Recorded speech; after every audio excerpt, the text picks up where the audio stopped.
రైతు సోదరులకు స్వాగతం. భారత వాతావరణ శాఖ రైతులకి ఒక కీలక అప్డేట్ రిలీజ్ చేస్తుంది.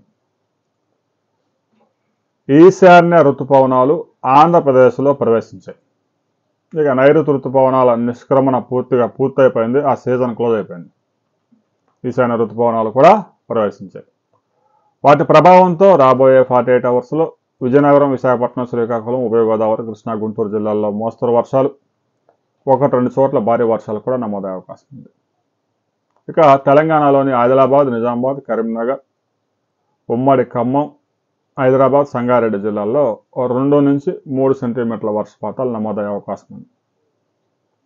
పగటి ఉష్ణోగ్రతలు కూడా ఎక్కువగానే నమోదవుతూ ఉన్నాయి. 36 నుంచి 38 డిగ్రీల టెంపరేచర్స్ నమోదవుతూ ఉన్నాయి. రాబోయే 48 అవర్స్లో బంగాళాఖాతంలో ఒక అల్పపీడనం ఏర్పడబోతా ఉంది.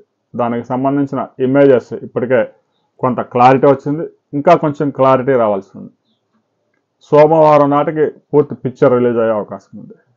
బంగాళాఖాతంలో ఏ ప్రాంతంలో అల్పపీడనం రాబోతా ఉంది, దాని ప్రభావం ఏ ప్రాంతాలపై ఉండబోతా ఉంది అనేది ఇంకా కొంచెం క్లారిటీ రావాల్సింది.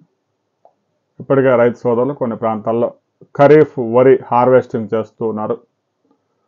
ముందుగా బోర్ల కింద నారు పెంచుకొని నాట్లు వేసిన వారు రాబోయే కొద్ది రోజుల్లో ఇక డెల్టాలో కూడా గోదావరి డెల్టా కానీ కృష్ణా డెల్టాలో కానీ జూన్లోనే నార్లు పోసారు కాబట్టి జూలైలో నాట్లు వేసిన వారి పంట వచ్చే నెలలో కటింగ్కి రాబోతా ఉంది.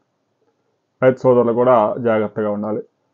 హార్వెస్టింగ్స్ సమయంలో బంగాళాఖాతంలో ఒక 4 అల్పపీడనాలు ఏర్పడే ప్రమాదం ఉందని భారత వాతావరణ శాఖ ఇప్పటికే ఒక హెచ్చరిక జారీ చేసింది. దానికి సంబంధించిన మరింత క్లారిటీ రావాల్సి ఉంది.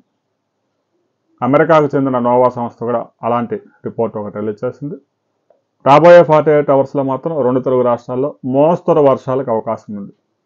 సోమవారం నాటికి అల్పపీడనం దానికి సంబంధించిన మరింత అప్డేట్స్ వచ్చిన తర్వాత ఏ ప్రాంతాల్లో ఎంత వర్షపాతం నమోదు కాబోతా ఉంది అనే వివరాలతో మరో వీడియోలో మనం కలుసుకుందాం.